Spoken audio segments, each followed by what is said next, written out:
Vous êtes curieux ou vous êtes déjà convaincu, vous? J'ai déjà convaincu. Depuis 2017? Je vous répondrai pas. Pourquoi? J'ai vu votre question. Bon bah, je peux pas répondre.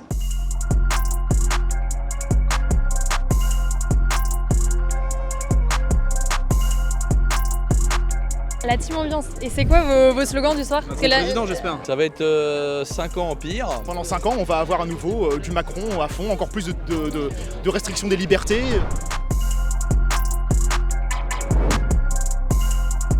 Après tout ce qu'il a traversé, je trouve que c'est la plus belle preuve d'amour qu'il peut donner aux Français, c'est cet engagement qu'il met à leur service. Cette fois-ci, j'ai voté avec moins d'enthousiasme, mais avec conviction. Je pense qu'il y a un échec collectif sur la question de l'abstention. L'abstention est historiquement élevée.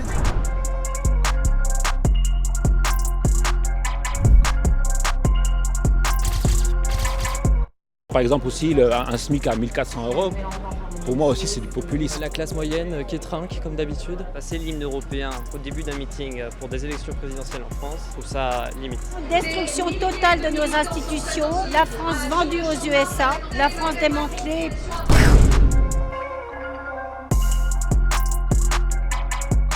Bonjour à tous, c'est Anne-Lorraine. Et Jonathan pour VA+. Aujourd'hui, je suis sur le Champ de Mars Et moi au pavillon d'Armenonville. pour suivre les résultats du second tour avec les soutiens d'Emmanuel Macron. Et moi avec ceux de Marine Le Pen. Est-ce que le président sortant va être réélu comme le prédisent les sondages? Ou est-ce que sa challenger va créer la surprise? Abonnez-vous à la chaîne. C'est parti. Bon, Ambroise, comment tu te sens à quelques heures, même pas une heure des résultats? Oui, ouais. Un peu anxieux forcément, le stress, parce que c'est le résultat de 3 ans de travail pour ma part en tant que président des Jeunes avec Macron, de 5 ans de travail de la part du président de la République, d'une campagne qui a duré, même si elle a été plus courte pour nous, plusieurs semaines. Donc forcément, il y a de l'anxiété, de l'appréhension. Et en même temps, je pense que les Français ont fait le bon choix. Est-ce que ça t'inquiète les résultats qu'on a vus en Outre-mer? Je pense qu'il faut prendre en considération le message que les électeurs envoient. On l'a fait en 2017, en tout cas c'était le message d'Emmanuel Macron en 2017 en élargissant et de droite et de gauche, en allant chercher des personnalités politiques qui ne se connaissaient pas et en les faisant travailler ensemble. Il faudra faire ce travail-là aussi cette fois-là, pas uniquement au niveau des personnalités, au niveau des idées. Il faudra montrer à des gens qui ont voté pour Emmanuel Macron en deuxième tour pour faire barrage à Marine Le Pen que ce qu'ils ont fait a concrètement permis d'aller un peu dans leur sens par rapport à ce qu'ils ont envoyé comme message au premier tour. Écoutez, on est plein d'espoir, on a fait une très belle campagne, on collectivement, on Marine bien sûr au premier plan, mais toutes ces troupes derrière elle. Donc on va faire certainement un très gros score et donc on est plein d'espoir pour la victoire. Mais bien sûr, on ne vend pas la peau de l'ours. Tant qu'on n'a pas les résultats, on ne sait pas. Moi, je le sens bien en tant que militant. Je me bats pour ça depuis des mois. Après, il est vrai que je suis un peu stressé par l'enjeu et par la perspective des résultats immédiats. J'espère vraiment qu'elle va être élue. Donc, stressé. Je me sens stressé, mais je suis confiant plutôt. Je pense que Marine Le Pen a réussi quelque chose dans cette campagne. Elle a réussi à donner la sensation qu'elle était proche des préoccupations des Français. Beaucoup plus que le président de la République. Moi, je le déplore parce que je connais le président. J'ai eu la chance de faire une partie de cette campagne avec lui. On est à 1000 lieues de l'image que certains Français ont de lui. Mais pourtant, c'est une réalité. Et donc, il faut qu'on soit aussi capable de s'inspirer de ce qui fonctionne, c'est-à-dire, au-delà d'apporter des solutions, il faut aussi montrer aux gens qu'avant d'apporter des solutions, on prend en considération leurs problèmes. Et donc, on les comprend. Et ça, c'est peut-être quelque chose qu'on a raté dans le premier quinquennat, qu'il faudra faire dans le deuxième, et qui parlera à cet électorat de Marine Le Pen. Alors non, j'ai pas tellement de regrets. Je pense qu'elle a fait une bonne campagne et que... Voilà, il y avait une vraie fierté à pouvoir militer pour elle. L'accueil en général, en tout cas dans mon coin, les Yvelines, était bien meilleur qu'autrefois. Elle n'a pas fait d'erreur, je pense qu'elle pouvait... elle a donné le meilleur, quoi. J'ai aucun regret, Marine Le Pen a été superbe tout au long de sa campagne. Elle était sur le terrain auprès des Français, donc son image habituelle, elle est toujours auprès des Français. Cette campagne a été, en fait, elle a été décevante puisqu'en fait on a juste subi, nous, à la fois militants et Marine Le Pen, a subi beaucoup d'anathèmes, beaucoup d'insultes, beaucoup de mépris. On l'a vu pendant le débat, on ne va pas revenir sur le débat. Je pense que ce qui est ressorti le plus, c'est ce mépris, cette arrogance du président candidat. Est-ce que vous vous êtes posé la question de pourquoi pas Marine Le Pen? Non. Personnellement, non. Pour quelle raison?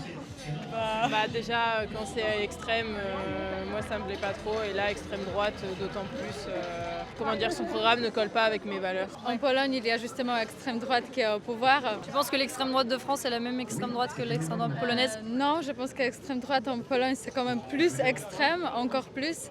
Mais c'est toujours mal l'extrémité. Vous avez regardé un peu ce qu'elle proposait ou pas? Oui, globalement, oui. Et rien de bien? Non. Bah non, même sur les points de vue économiques, sur les points de vue, on va dire, humains par rapport au plan migration, etc. Ça colle pas trop avec mes valeurs, quoi, comme j'ai dit. Parce que Emmanuel Macron le reconnaît aussi que l'immigration de masse est aussi un problème. Oui, il faut filtrer, contrôler, mais... Tu penses qu'il l'a fait en 5 ans? Mitigé. Si l'extrême droite va venir au pouvoir, les gens ils vont se rendre compte de la supercherie que représente ce parti politique. Après, ça me désole que les gens ne voient pas le danger que présente l'extrême droite. C'est quoi les dangers pour toi de l'extrême droite? Bon, c'est beaucoup de populisme, donc c'est beaucoup de slogans qui sont lancés un petit peu en vent. Et puis j'ai bien peur que si l'extrême droite est au pouvoir, ça va être une politique déjà qui est xénophobe, qui est homophobe et qui risque d'isoler la France de son entourage international. Ce n'est pas normal que la plupart des unes françaises emploient des mots ou font campagne contre Marine Le Pen et appellent à faire barrage. Mais donc non, je pense que c'est grave pour notre démocratie, mais c'est complètement fou de vraiment avoir autant peur à tel point de faire des unes pareilles pour vraiment essayer de mettre le doute dans l'esprit des gens. Et ça, ce n'est pas normal. Et c'est pour ça que je dis vraiment, je pense même pour la presse française, on sait qu'il y a des subventions, on sait qu'il y a des choses comme ça. Donc, on se pose toujours des questions. Le président de la République a fait cette campagne mieux qu'il a pu au deuxième tour. On l'a vu là sur le terrain, il n'a pas ménagé ses efforts. Je vous assure, pour avoir fait ces quelques semaines de campagne en partie à ses côtés, que le président de la République avait envie de faire campagne. Enfin, quiconque connaît le président de la République, et je pense que les Français le connaissent assez bien, savent qu'il a envie de montrer qu'il a envie. Après tout ce qu'il a traversé, je trouve que c'est la plus belle preuve d'amour qu'il peut donner aux Français, c'est cet engagement qu'il met à leur service. Il y avait effectivement, avant le premier tour, la diabolisation était, on va dire, c'était envolé Marine Le Pen, puisqu'effectivement c'est M. Zemmour qui avait subi toutes ces charges-là, c'est vrai. On pensait qu'on en avait fini avec ça, et au final nos adversaires politiques n'ont que ces mots-là à la bouche en fait, pour faire peur. En fait, c'est de la peur qu'ils essaient de créer, du doute dans l'esprit des Français. Parce que finalement, tu nous dis, choisir l'Union européenne, c'est choisir la souveraineté. Mais est-ce que si on doit faire appel à eux pour les vaccins, c'est un peu une dépendance? Je dis que l'Union européenne, l'adhésion à l'Union européenne, c'est un acte de souveraineté. Après, quand on adhère à un traité ou à n'importe quelle organisation, on aliène un petit peu une partie de sa souveraineté. Mais il y a toujours une contrepartie. Je pense qu'on est quand même totalement libre de faire ce qu'on veut encore en France. Alors non, on n'est pas complètement libre, mais même si on sort de l'Union européenne, même, par exemple, il y a des États qui ne sont pas membres de l'Union européenne, mais ils sont bien membres d'autres organisations. Par exemple, ils sont membres de l'Organisation mondiale du commerce, et là, ils sont aussi rattachés à des engagements qu'ils doivent respecter. Mais je peux vous assurer que je pense que le président de la République a parfaitement conscience de cette nécessité de redynamiser notre démocratie et qu'il va, j'espère, être réélu et qu'il s'y attellera très rapidement. Je pense que ce qui est absolument essentiel aujourd'hui, c'est de se dire que la France est un beau pays qui a un potentiel extraordinaire, qui a de la place pour tous les Français et toutes les Françaises, et que pour construire cet avenir rayonnant que nous pouvons espérer, eh bien nous avons besoin de tous et de toutes. À la team ambiance. Et c'est quoi vos slogans du soir? Parce que président, j'espère. Tu les connais par cœur, les chants? Non. Oh bah, non, moi je voulais que tu nous pousses la chansonnette. Non, mais alors ce soir, je pense qu'on va vraiment pas chanter les chants de la LU Arena. Hein. Ça va être plutôt des Macron président, et des 1 et 2 et 50 plus quoi.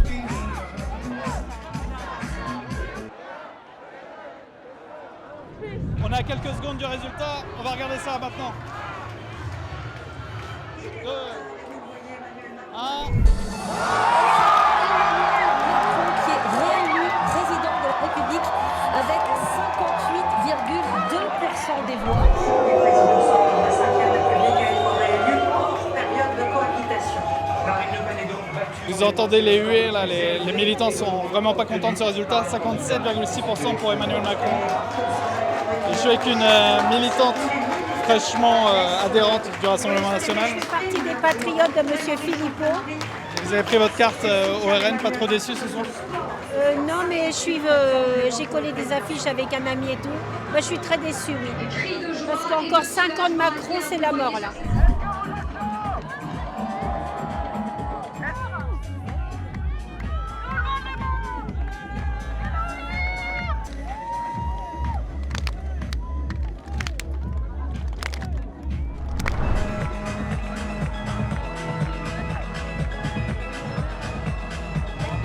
Alors ça y est, le score score vient de tomber, le président sortant est réélu à 58,2%. On a vu beaucoup de personnes pleurer de soulagement parce qu'ils étaient terrifiés par l'extrême droite. Donc on va essayer d'aller un peu voir au cœur des jeunes qui sont là pour voir pourquoi est-ce qu'ils avaient tant peur de l'extrême droite et qu'est-ce qu'ils attendent d'Emmanuel Macron pour ce deuxième mandat.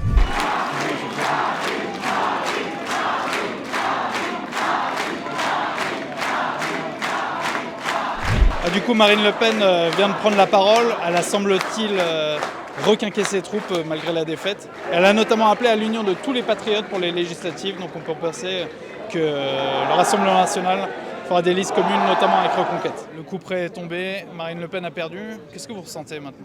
Je sais pas qui avait dit que le pire exil, c'était de se sentir étranger dans son propre pays. Donc c'est un peu ce que je ressens là. Voilà, je pense que les gens, donc ils veulent pas du référendum d'initiative populaire, ils veulent partir en retraite à 70 ans, ils veulent une immigration massive, ils veulent continuer à se faire agresser dans les rues, ils veulent que leur petite fille porte la burqa dans 30 ans. Voilà. Échouer, je dirais que c'est évidemment une déception, on va pas se mentir, bien sûr. C'est effectivement c'est une défaite, bien sûr.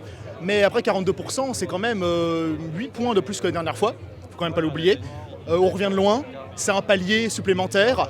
Peu à peu, on se rapproche du pouvoir, on se rapproche d'un score normal à la présidentielle, comme n'importe quel parti le ferait. On est maintenant le premier parti d'opposition. C'est une victoire qui est nette aujourd'hui, mais c'est aussi une victoire qui nécessite d'avoir une forme de lucidité et d'exigence pour la suite, parce que l'abstention est historiquement élevée.